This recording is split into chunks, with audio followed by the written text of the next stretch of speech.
Hi everyone, I'm Jeanette Garner, founder of eTail Maven eCommerce Consulting. Today I'm going to kick off a sub-series within my Words of Wisdom quarantine series talking to you about website metrics, which are the values used to measure the performance of your website.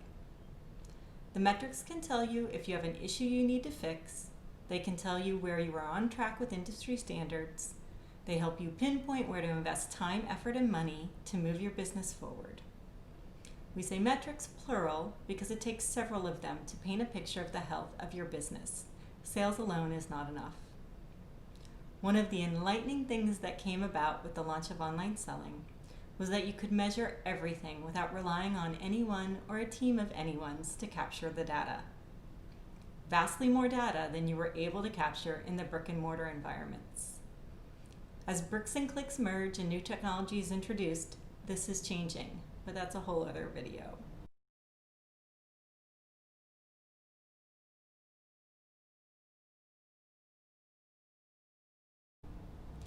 Now that you know what a metric is, you're going to need to know where to find them. Most metrics you want to capture will come from your website platform provider. Could be Shopify, BigCommerce, Magento, whichever you use, and the rest you want to capture from Google Analytics. There is some overlap with what you can find in Google Analytics, so I will cover what to pull from where. Your website platform provider should have an analytics tool as part of the platform. If they don't, this would be a red flag that your platform provider is not the best choice for an e-commerce business.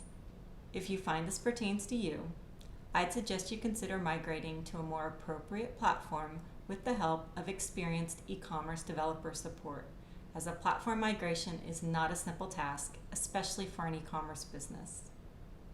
In order for your website data to feed into Google Analytics, their tracking code needs to be set up on your website. Some platforms make this easier to do than others. If you don't already have Google Analytics set up, see if your platform support has a guide to walk you through it, or check with your website developer resource and have them set it up properly for you. Over the course of the next few videos, we will go over the main website metrics you should be tracking. They're otherwise known as KPIs, which stands for Key Performance Indicators. Okay, let's get into sales as a metric. Everyone knows what sales are, but depending on your type of business, you likely look at a different sales line in your P&L, and you may even have restrictions for when you count a sale as a sale. For our purposes in e-commerce, across all types of businesses, we use what is called demand sales. Our goal is to measure the health of the website, which is open 24/7, so we need to capture the 24/7 sales as they are placed on the site, not when they ship. Capturing the sales data at the point of sale tells you how effective your marketing is, such as an email that drops on a particular day. Many e-commerce businesses do not ship goods out over the weekends, so if you were waiting till the goods ship to capture the sales data, it would look like you did no business over the weekend, ever. Yet weekends are high sales days. Your Mondays, they would be highly inflated. It would incorrectly influence your analysis of your business and in turn your marketing efforts.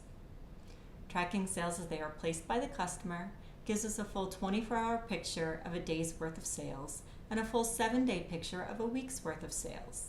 Each day has the same number of hours and each week the same number of days. A week is usually considered Sunday through Saturday, but some types of businesses may choose Monday through Sunday.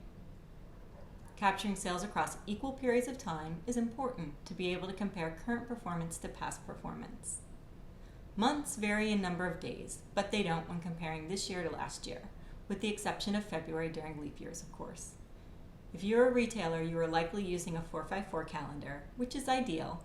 If you're a brand, I'd stick with comparing full month this year to full month last year and make allowances for February.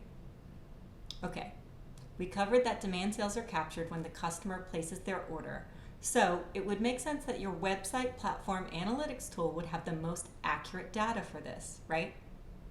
Sale happens on website, sale gets captured in website analytics tool. Makes sense. Which means demand sales is a figure you get from your platform, but you probably only see gross sales and net sales in your data. What are those? I know, confusing. I'm going to clear it up. Gross sales are the total dollar value of the product sales before any discounts are taken. Net sales can vary by platform. Some include tax, some include shipping, some include discounts. It varies widely. So never use net sales from your platform as your sales figure to track the success of your business. What it's made up of is just too inconsistent. Forget about net sales. In order to get to the demand sales figure that we are after, you will need to calculate it. Don't worry, it's super easy to do. Just take the gross sales dollar amount and subtract out the product discount dollar amount, and you get your demand sales. That's it. Demand sales do not include tax and do not include shipping revenue. They are purely the value of your product sales. Same goes for service-based businesses.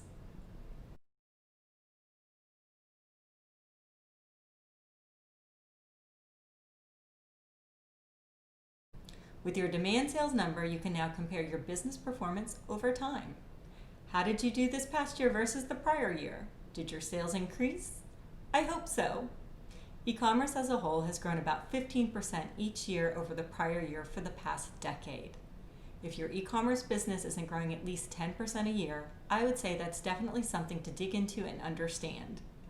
The rest of the metrics I cover in future videos are going to be how you would go about digging in to understand. In the meantime, take a look at your sales data. How was 2019 versus 2018? How's it going so far into 2020 versus last year? How much did COVID-19 affect your business in March versus last year? How about April? How about May? If your products were a non-essential category, you likely saw a slowdown start in March, a big drop in April, and a glimmer of hope around Memorial Day. Check and see. All right, follow this page for more e-commerce words of wisdom in my quarantine series. If you have an e-commerce topic you wish I would cover, please add it to the comments below for me to consider. Stay healthy, folks.